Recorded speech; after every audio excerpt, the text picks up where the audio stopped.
when it comes to worms, there are three questions that people ask when they're new to become a worm farmer. Question one, what type of bench should they use?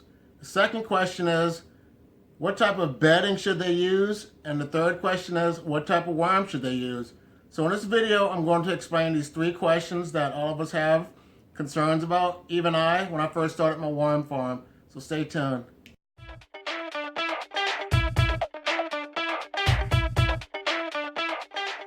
When I first got interested in worm composting, I was like you, I didn't know where to start. So went online, researched, went on the different websites to find out what would be the best option.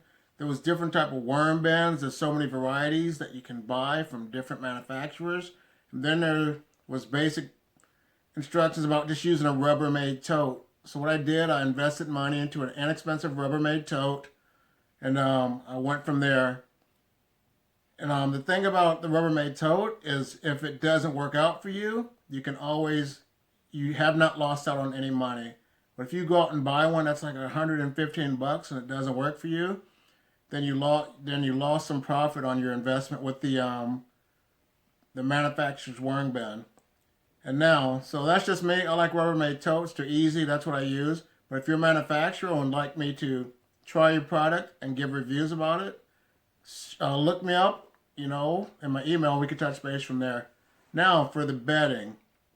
This is a controversial issue, but the purpose of worms is to make worm castings so you can use the castings inside of your garden to help your plants and whatever vegetables thrive. So that's the purpose of the worm castings. Now, when it comes to peat moss, I'm thinking, just me personally, why would you go buy something that's already broken down and to feed it to your worms?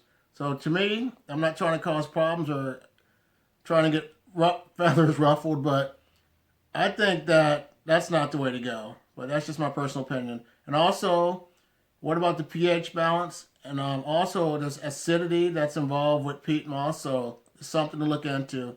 When I first started out, I tried peat moss.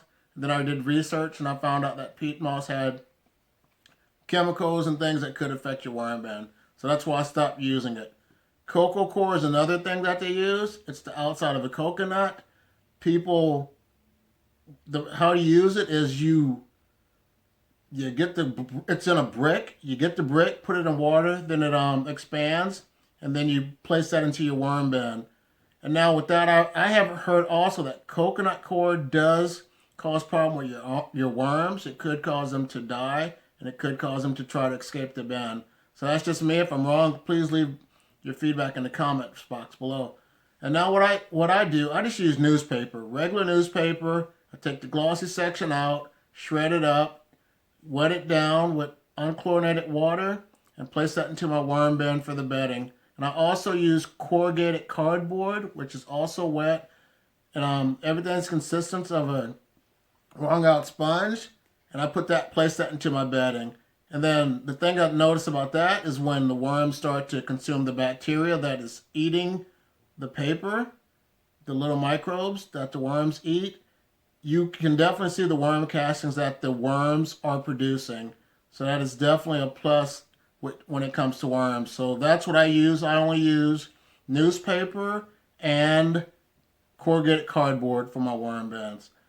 And also another thing I throw in too is the egg cartons, the cardboard part, and I add that and break it down too, shred it up or whatever, and place that into the worm bin. And now when it comes to worms, the best thing to do is to figure out what type of worms, because the worms I use now, I have red wigglers, they're composting worms, and also I have European Nightcrawlers, which are composting worms, but people also use those worms for fishing. And what I have noticed is that the larger the bin, the more space that worms can multiply, and that will allow you the opportunities to have more worms in the long run. So, the basic way to start is to start off with about a nice size average bin, get your bedding started, purchase about 2,000 worms, that's 2 pounds, and then slowly feed the food waste to your worms, and they'll eat that weekly, and then your worm population will thrive. So hopefully this video has helped you. And like I said, leave comments in the box below. I'm open to feedback, corrective criticism.